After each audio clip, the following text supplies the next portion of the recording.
Hey there guys, SCMothership checking in again, going over the games from Group F to fill you in on what happened between generic Greenwings Maru, SKT1's Classic, CJ Entus' Hydra, and the currently teamless Symbol. Alright, so the first match is between Maru, the final Terran to have a chance of advancing to the round of 16, and Classic, a domineering Protoss player for SK Telecom's T1. Starting out on Polar Knight, Maru goes for a standard safe Reaper expand, is looking strong with the free probe kill even with the Mothership core out. With the Twilight Council of Classic, he looks set up to do a blink all-in, but after getting scouted, then goes for a more late game play, putting down a Forge and quick Templar Archives. Neither player goes for a quick third, and both players just sit back and tech up, until Maru decides to move out with Stim and Medivacs to pressure Classic. But neither player really takes too much damage in the small skirmishes. Maru continues to try and pull Classic out of position as Classic takes his third, but in many back and forth engagements, Maru slowly picks Classic apart with a heavy Marauder force, and even snipes the main Nexus. Classic, though, playing responsibly, has been systematically adding in Immortals and eventually gains a strong foothold with the solid army still remaining. Against the mainly pure Marauder forces, Classic causes a lift of Maru's third that eventually allows Classic to pull out a victory in game number 1.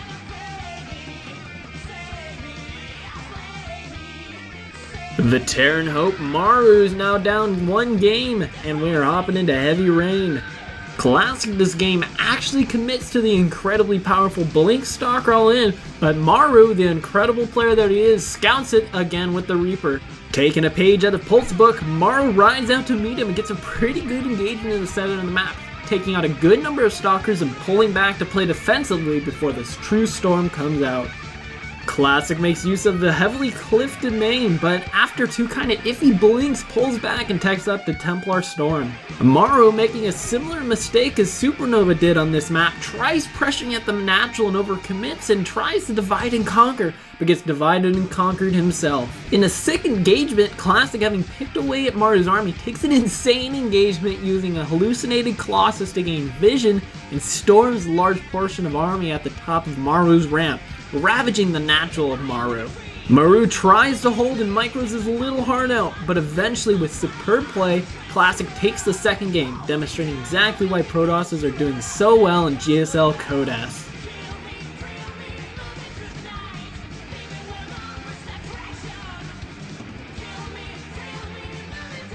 Now, the second series of the night was between Symbol and Hydra, 2 very strong Zergs facing off in a ZVZ.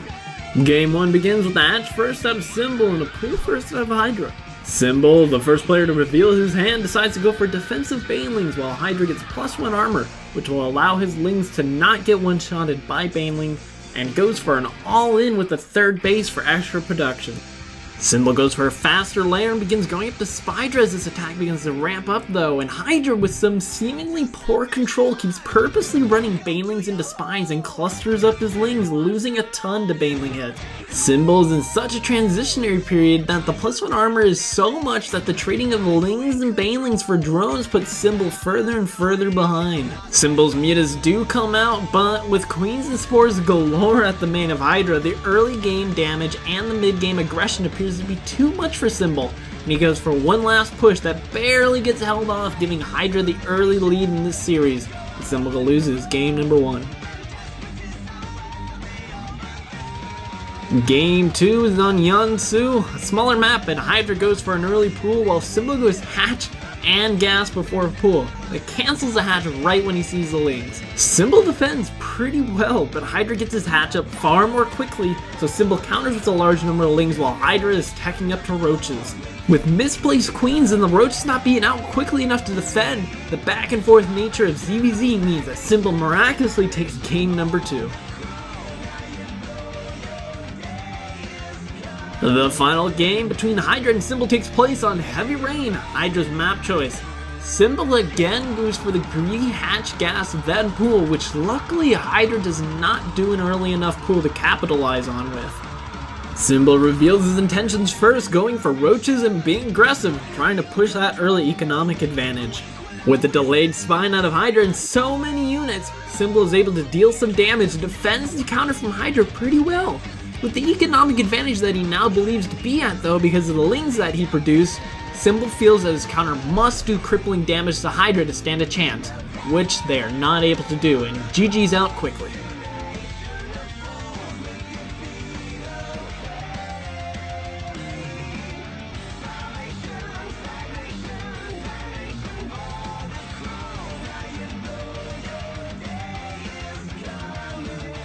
Taking a look at the winners matchup, it is going to be Hydra versus Classic. Will Hydra be able to prevent another Protoss from advancing? We begin with the pretty standard game number 1, Classic going for a safe gateway expand and Hydra going hatch pool, then his third. Now, as it has been becoming more popular on Habitation Station, Classic goes for the gold base, then gets a quick third at the natural, and Hydra oddly does not expand at the gold, taking the further away southern bases instead.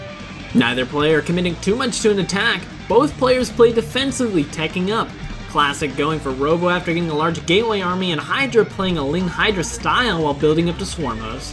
Right before Classic is able to power up with the gold base, and without Colossi, Hydra gets a pretty good engagement against Classic, between the third and the natural with those Lings and Hydras doing a lot of damage to the third. However, never really getting that tipping point of Swarmos and staying true to his name, going heavily committed to Hydras, Hydra gets overran by a 3-base committed huge Stalker Colossus army, and Classic takes game number 1.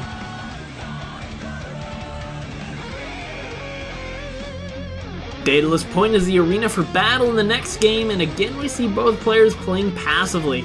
But personally, I feel that Classic keeps getting the better end of this deal, with Hydra never trying to take advantage of Classic's greed, nor being terribly greedy himself. Hilariously, Classic sends Elucidated Colossus that actually gets in the main to scout during this passive period. Without the Stargate tech out yet, Hydra goes to Mutas, which allows him to get rid of the Warp Prism and buys time for his Swarmos, which Hydra gets a larger amount of this game. Classic, without Colossi and having a huge gateway army, does not commit to Phoenixes, and the small air army of Classic gets caught off guard by the Corruptors and Mutas of Hydra, forcing a solid cancel on the 4th. Without too much intense pressure out of Hydra though, Classic is able to get that Protoss Death Ball and his 4th base, while Hydra gets a delayed 5th and stays steady in a passive position in the center of the map. Suddenly, as Hydra is morphing as Broodlords, Classic takes an outstanding engagement and bullets to the heart of Symbol, taking a confident game number 2. This means that another Protoss advances to the round of 16 of GSL Code S, and that Hydra will have to face off against the winner of Maru vs. Symbol. It is now up to Maru to kindle the flames of Terrans and fight off Symbol in a ZVT for the ages. On Habitation Station, we have a standard Reaper expand out of Maru and a hatch first from Symbol. Maru follows up with Reactored Hellions and Banshees with Cloak as Symbol takes his third, which Symbol is aware of. With a good surround and nice queen placement, Symbol is able to deflect the early waves of aggression, and Maru backs into Bio with Hellbat play while getting his third at the gold. While Maru goes for a potentially lethal double drop with Hellions and the 2 Banshees, he seems distracted as Lings run into the main and Maru is forced to retreat, allowing the Mutas and Banelings of Symbol to get made. Symbol's incredibly safe and concise play seems to effortlessly defend everything that Maru throws at him.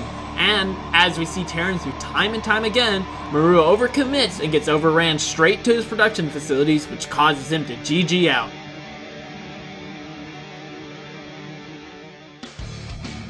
This is the last chance for Maru to continue on in the GSL, and the last chance for Terrans to have more than one representative in the round of 16. The match is played on Yansu with the same exact openings as the last game, except Maru makes 3 Reapers instead of 2, and then goes for the same Reactor Hellion Banshee push, this time with the later Cloak that Symbol sees coming again. Unfortunately, Maru gets too far onto creep and gets completely surrounded, and this time loses everything except for 1 weakened Banshee, putting Maru in a tough position while Symbol sitting pretty in line to get Mutas and Banelings. Maru actually begins to pull ahead in supply, mixing in Siege Tanks and Thors, and pushes out as he takes his 4th, which proves to be his saving grace as he pulls himself out of the fire and takes game number 2.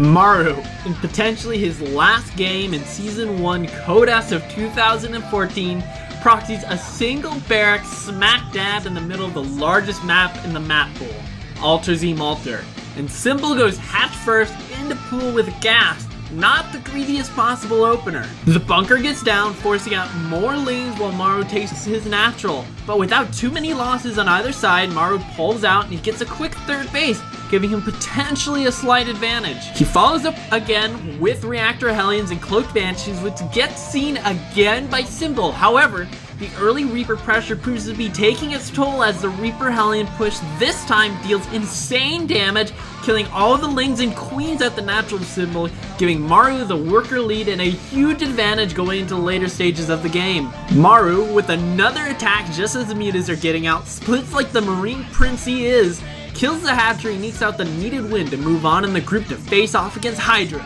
another Zerg. And now we take a look at the final series of the night between Hydra and Maru. Okay, again Maru will have to face off against another Zerg, and again he opens up with the Reaper Expand against the Hatch first, Gas, then pull out of Hydra on Yonsu.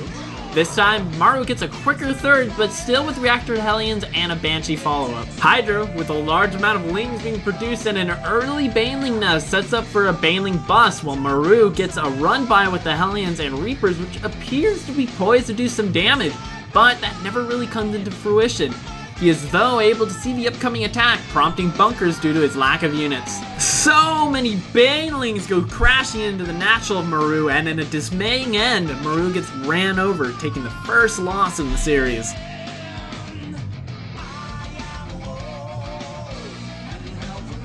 Maru, not messing with his mojo, gets 3 Reapers out, gets Reactor Hellions out, and a third base, and Hydra does the same opener as last game as well. The 3 Reapers in Maru, however, are actually able to kill a good number of Lings and a Queen, which is a huge variance from the other Reaper expands that we've seen so far. Hydra, going up to layer, nearly loses his natural, and Maru, with intense micro and sick positioning, picks off Queens. The mutas, though, get out, and the push gets dealt with without a hatchery loss. In fact, with so many unit losses on Maru's side, the Ling Muta follow-up almost kills Maru, but he deflects it and it ends up being a slight over aggression by Hydra this time. A big drop by Maru abuses the known position of the mutas and picks off the weakened hatchery, but Hydra has already taken a fourth and Maru loses a lot of Marines and medevacs. In a back and forth engagement, Maru splits against the Banelings and seems to be overpowering, but then Hydra pushes back with the large muta count. And with a clutch Thorn medevac pickup and a few Hellbats and Marines, Maru repels again.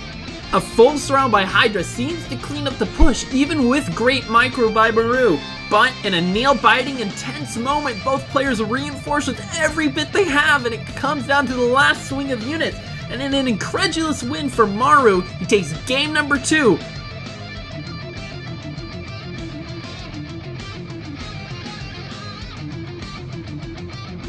Now, game number 3, with momentum on his side after a strong win, Maru goes for a double proxy racks on Habitation Station, showing his mettle with his whole GSL life on the line, and simultaneously, Hydra goes for a hatchery first, but the Overlord sees an SCV leaving, and Hydra knows. Maru pulls SCVs, and drones get pulled as well, and they travel far. The bunker gets up though, while the pool finishes, spines are made, but it is not enough. Maru wins, and he will join Byung as one of the 2 Terrans in the GSL Code S round of 16.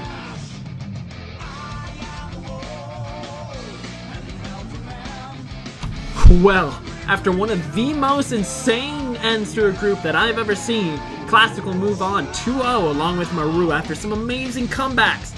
Unfortunately, the Zerg, Symbol, and Hydra will have to fight through Code A for a chance at Code S next season. Thank you guys so much for watching, and if you're wondering if I'll be doing the recap videos on Group C, D, or E, I will. I just wanted to get the most recent one out before getting back to those. Anyways guys, like always, SCMothership checking out. Thanks.